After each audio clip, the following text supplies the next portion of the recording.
We're doing this shit. Look at what the podcast at AI said. It says divorce devil. Episode topic is self-care and shenanigans. Oh. So we got to welcome everybody out there to self-care and shenanigans. Oh, we're already on. Yes. Hey, I ain't messing around today. I ain't messing around today. I'm like, let me fix myself.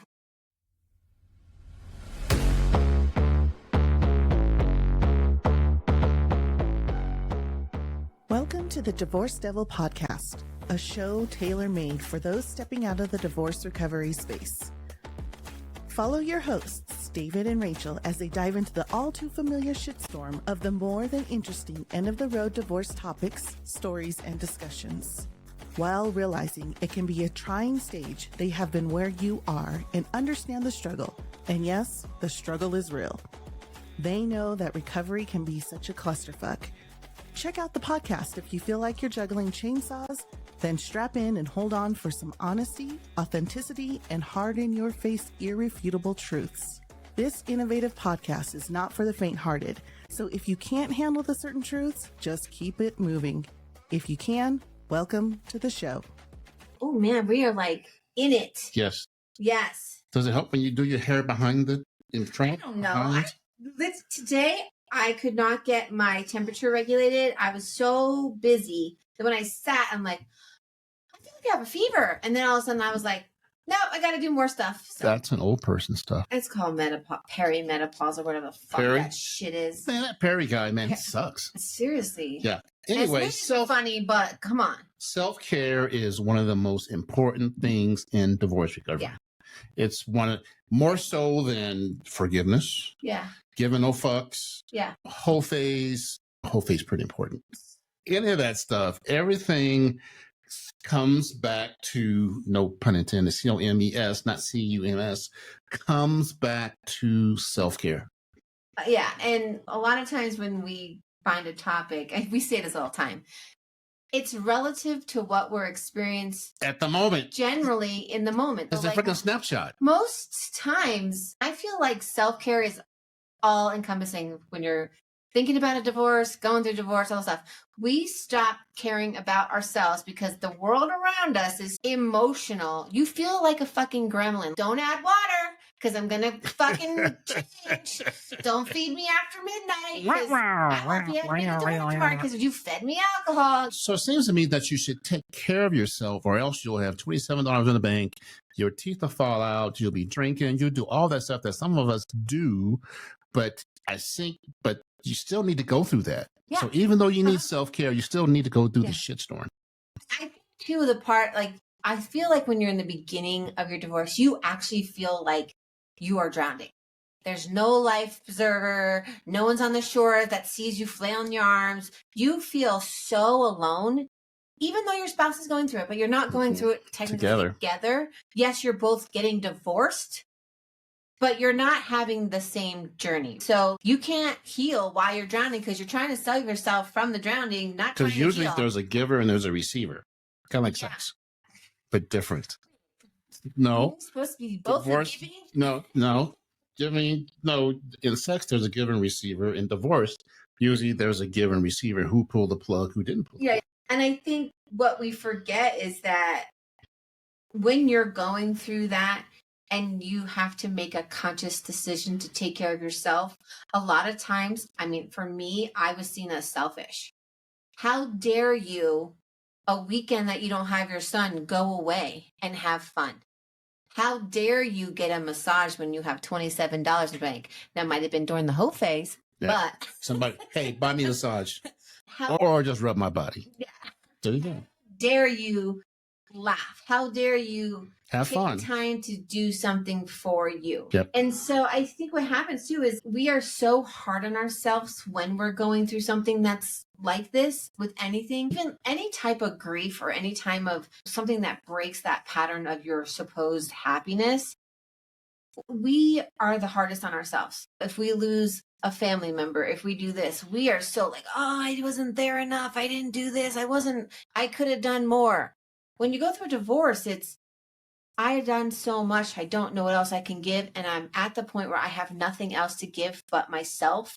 And if yourself looks like a gremlin, post Like gremlins, don't water, you? post food after midnight, whatever it is. How can you get to the next step of healing? You can't even start healing until you start self-care. You have to make that conscious decision. Like, you know what? I probably should eat something. I probably should drink less. I probably should brush your teeth. And that's a goal. Hey, guess what? I brushed my teeth today. You know, and I ain't got stink ass breath. that's okay. That's something that you can say, you know what? I made an effort for me. So let's do this. Let's have some fun. Let's do a round robin back and forth, Okay. machine gun style. Okay. What are some of the things you could do for self-care? Are you Buy a ready? vibrator. Damn. Sorry. Brush your teeth. Wipe your ass. Come on. Learn to say no. Oh shit. The end. Damn, that's a good one. Yeah. God, you just clipped me. Yeah. Damn it. Go to the library. I love this one that I came across today. It's unfollow their friends on Facebook. Yes, even the dog that you no longer have custody of. Unfollow the dog. And yes, all of their friends, all the people in your life that weren't supportive of you when you're in your marriage or whatever. Or maybe take a break from Facebook. Oh, There we social go. media Yeah. break. Yes. Take a break. Absolutely. Come on, go. Eat something with nutrition. Coffee is not nutritious. Eat something with garlic. Pasta, baby, pasta. I think that one of both of ours that we could share in this is laughter. Oh shit, yeah. Learn to laugh again. Laugh yourself. Laugh at the text that you sent a week ago that was like, God damn it, that was word vomit. Yeah. Yay me. Yeah. I am awesome. So what? Oh, I got one. Yeah. And all Texas with B period L period. Bitch lips. And never ever tell them, sure, I'll pick up our son. B period L period. You like that, don't you? Yeah. Bitch lips. I think something that goes along with social media is unplug. Get off of your technology. Go for a walk. Yeah. Get in a book. Find a slutty book and find your new hero. Just do it. Do something that you suck at. That's not Like no, walking. No, not that. If I went and played volleyball because I suck. Yeah. Oh, Something like, get out of your I comfort zone. played pickleball one time in my life and had such fun because of the people I was playing against or with. I'm like, I want to play pickleball. I don't know how to start pickleball. Yep. Start doing something We'll do that this summer, by the way. you already painted the line, so let's get. Shovel your neighbor's walk. It's okay to cry in your car. It's free therapy. What? It's okay to cry in your car. Just sit in your car and cry, and get all the shit out. Just get it all out. Tell coworkers no. Oh yeah. Oh. See, today I heard someone say this. They are actually going through divorce and they're moving out of state. So they're preparing to pack things and have them shipped to where they're going. And someone was talking about how you get yourself back into that. Stella gets her groove back kind of. And it's make a playlist that will make you cry, laugh, that happy memory song. Make a playlist of all the things that will bring out all the emotions and just feel it. Sit in that playlist and just be. I got one. Yeah. Start a podcast. Start a podcast. Write an ebook. Yeah. Write a book about your. Learn AI. Learn how to use AI. We have to embrace the future, people, because it's scary. And some of the things that AI can do are very whoop, whoop. Yeah, but learn it and then do something with it. Yeah. I like this one. It says, you don't have to be healed to be worthy of love, joy, and carbs. Love yourself. I'm telling you, USB ports are very important. Just don't put the vibrator in your mouth. It'll chip your teeth. Because then that would give you more money. But if someone came in, Oral sex, vibrator in the mouth. David, Yeah. I have to come and see you today. I chipped my tooth. How'd you do that? Bzz. I never ask. I never ask. That's like the whole, remember Nope. I don't want to know. remember our comedian friend? Yep. I don't want to know what you're doing. You can tell? Yeah. Can you tell? Can I? Bruising on the soft palate. Yes. No. Hey, bruise your soft palate. There you go. There you go. Self-care is showing others love when you have Yes. enough to, Step into your whole face. Or maybe just sit in it. Yeah. Yeah. I think Get a bidet. Oh, shit, yeah. It's all got to be clean, Yeah. especially if you're going to start dating eventually. But you got to get warm water. You can't get that cold water, man. You got to get that warm H2. Yeah. I think, too, like, get a massage, go away by yourself, go visit someone, go say your partner didn't like to go on hikes to the national park. Do that. Say your ex didn't like to travel to the beach because they didn't like getting sand in their hair or whatever. Go to the beach. Go do things that make you happy to figure out, because not everything that you're going to do now that you did back then that you enjoyed in your marriage, you're going to enjoy now, because it's going to have a memory attached to it that may not have been great. Like, I remember with my ex, he is very meticulous. He's in construction, and you have to have all like your punch list stuff and stuff like that. So anytime we went on a vacation, there was an itinerary that was so stressful that if we didn't follow it, we weren't getting our money's worth.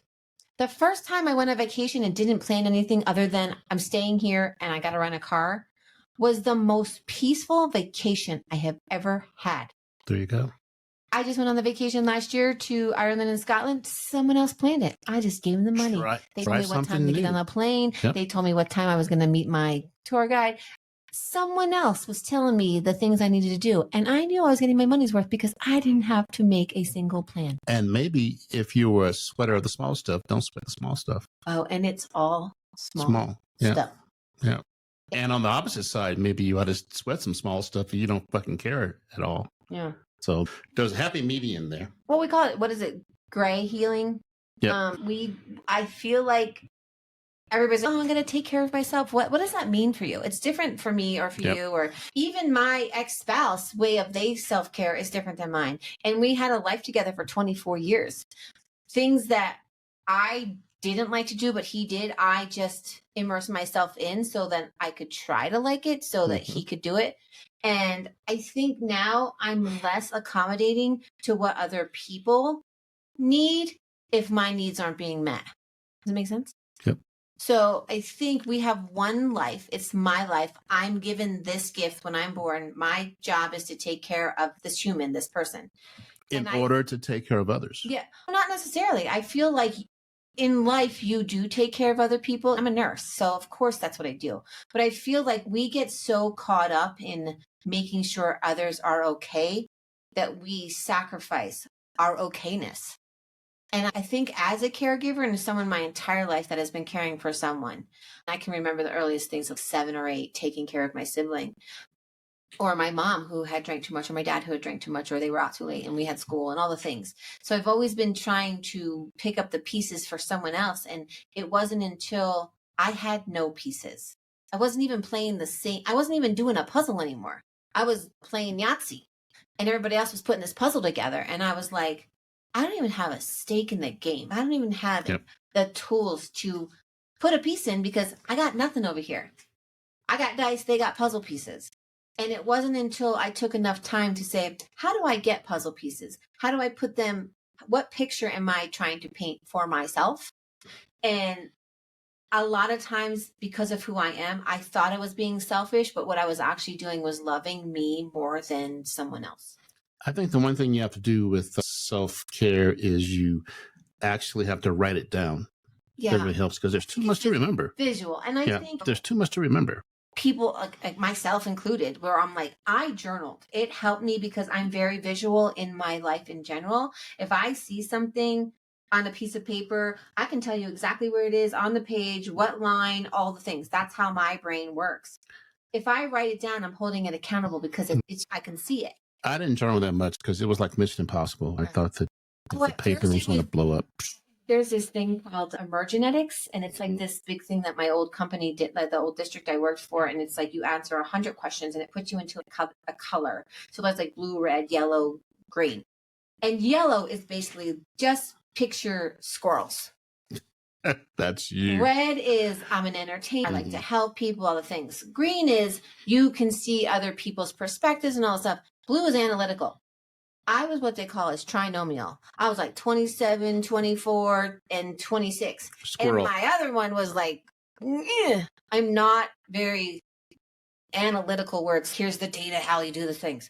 I need malleable things to be like, this is how you do a heartbeat, and this is why you do this. I understand you can say it to me 1,000 times, but until It's written I'm down. taught to do it. And Yep. I can read about a heart surgery, but unless I've practiced and been taught how to do it physically, I'm not that kind of learner, right? So I need you to show me. And so I think what journaling did for me was I wrote this when I was literally sitting in the bathroom floor going, it would just be easier if I wasn't here. Not meaning to hurt myself, but if I just took myself out of the picture. The equation.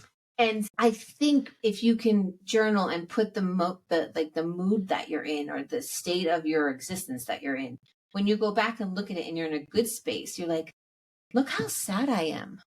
Look how much I'm not taking care of myself. And I'm screaming on this page, I just need to take care of myself. Or look how much I've improved.